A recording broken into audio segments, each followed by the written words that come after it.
Exactly. I think we had an exchange on Twitter once before where we went back and forth about which was more corrupt, Chicago or New York. And you were telling me about how in New York State, there are so many officials who have been either are under indictment or have been under indictment. Yep. Or prosecuted for, ethics violations, improprieties of various sorts.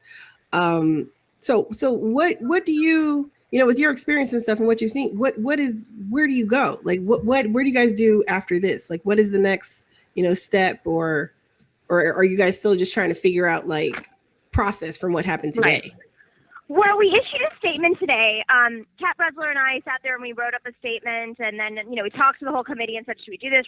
So we decided to put up the statement because there was a reporter who basically had, asked for a statement from Basil Smikle, who's the executive director of the party, and he's a good guy.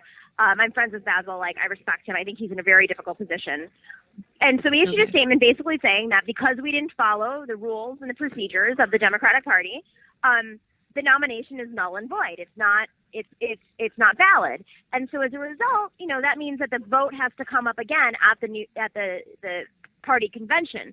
And this is all optics stuff. Like, it's not even about, we all thought, we were like, you guys didn't even have to go through this. We knew that he was going to be the person, but we at least should be able to exercise our vote.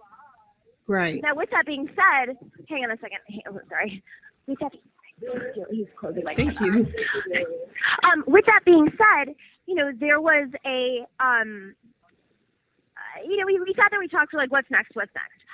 I think what's next, there's many steps. There's the short term, there's the middle term, there's the long term.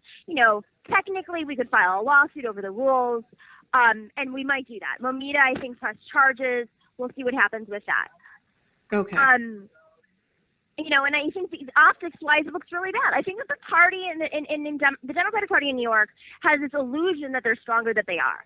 I mean, there are definitely machine-style politics still at play, and that is what won Hillary the election. But it is by no means in the numbers that they think it is, and I think they're aware of that, but they're pretending that the machine is alive and well.